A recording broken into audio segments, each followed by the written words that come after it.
Calendrier de l'Avent, jour 16. Aujourd'hui, une question qui revient super régulièrement sur de l'accompagnement de jeunes porteurs de projets, c'est plus un constat. J'ai peur de parler de mes idées, j'ai peur de me les faire piquer. Je préfère pas en parler, j'en parlerai quand ça sortira. Et, euh, et ben, c'est, je pense, dans le top 3 des fausses bonnes idées que peut avoir un entrepreneur. Et ceci pour pas mal de raisons. La première, c'est que je pense pas que de parler d'une idée soit si risqué que ça. Imaginez quelqu'un qui tombe sur la même idée que ce qu'il a à faire. Est-ce que son réflexe, ça va être de se dire haha, je vais le concurrencer, je vais foncer de l'avant, etc. Non, bah, la plupart du temps, en fait, ce qu'il va avoir comme réflexe, qui est très humain, c'est ah non, il y a quelqu'un qui a déjà eu l'idée, puis bah, il va passer à autre chose. Le second argument, c'est que, en fait, c'est extrêmement rare qu'on se retrouve avec une super bonne idée complètement inédite. La plupart du temps, quand j'ai un interlocuteur qui me pose la question du j'ai une idée, mais elle est vraiment incroyable et je veux pas en parler. En fait, en 3 coups de Google, eh ben, on se rend compte que l'idée, elle a déjà été diffusée, elle existe déjà auprès d'autres personnes, elle a peut-être déjà même été réalisée. Et souvent, en fait, ce schéma mental du j'ai une idée et que je veux protéger, c'est juste un schéma où on se restreint, je sais pas par quel levier psychologique, à ne pas regarder par peur que l'idée ait déjà été prise, parce qu'on se dit que la valeur incroyable qu'on a, c'est le fait qu'on ait une idée inédite. Et en fait, non, c'est super présomptueux de dire qu'on a une idée inédite, ça arrive très rarement. Et puis en fait, c'est souvent une bonne nouvelle de voir qu'il y a d'autres personnes qui ont tenté d'exécuter cette idée, puisque ça va permettre de pouvoir shipper tout leur retour d'expérience, toutes leurs idées d'exécution à eux, etc. Et la troisième raison que je donnerais pour dire que c'est pas une bonne chose de ne pas parler de ces idées, euh, c'est que et voilà, j'ai perdu le fil. Euh, non, ben je vais retrouver tout à l'heure. Je vais pas faire de coupe là-dessus, tant pis.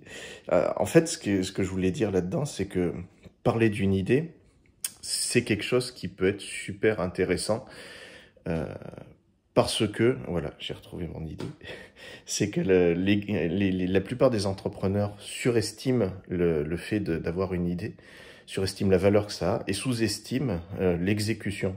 En fait, on se rend compte une fois qu'on a réussi à exécuter une idée, à la mettre en forme et à la rendre transformée en quelque chose qui est de l'ordre d'un produit qu'on peut vendre. Cette idée, elle a tellement évolué, elle a amené tellement d'efforts qu'on se rend compte que l'idée, ça représente 5-10% de l'effort et de l'apport au projet et que son exécution, c'est 90%. Donc en fait, il vaut beaucoup mieux concentrer sur l'exécution d'un projet que sur l'idée en elle-même. Et pour cela, en fait, pour se donner toutes les chances d'avoir une exécution qui se fasse correctement, il faut parler de son idée, il faut la confronter auprès de ses clients potentiels. C'est super important pour pouvoir ensuite avoir des retours d'expérience qui sont la vraie matière première de l'exécution d'un projet. C'est qu'est-ce que vos premiers clients potentiels vont dire de votre idée? Qu'est-ce qu'ils en pensent? Comment ils ont réagi? Est-ce qu'ils vont l'acheter? Est-ce qu'ils vont l'acheter sous telle forme, telle forme, telle forme? Et ça permet d'éviter un autre gros écueil de l'entrepreneuriat, c'est de se mettre dans un tunnel où on est persuadé d'avoir raison et on ne saura vraiment si on a raison que tout à la fin.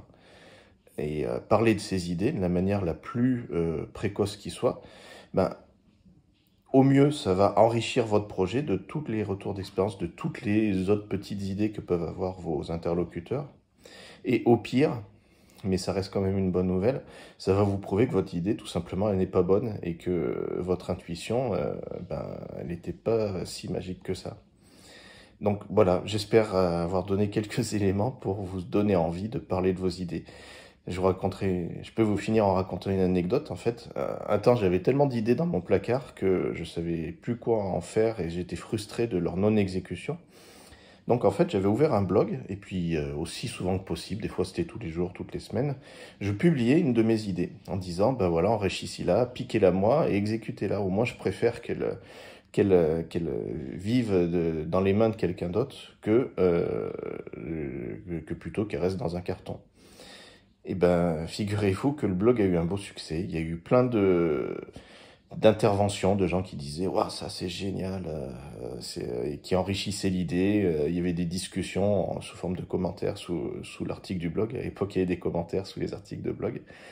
Et ben, figurez-vous que jamais personne m'a piqué une idée. Tout simplement parce que entre souscrire à une idée et se l'approprier, ben, il y a un univers. Et le plus souvent, en fait, l'ego fait que chacun préfère exécuter sa propre idée et pas se retrouver à piquer l'idée d'un autre.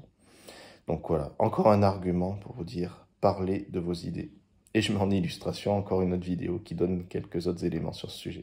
Allez, salut!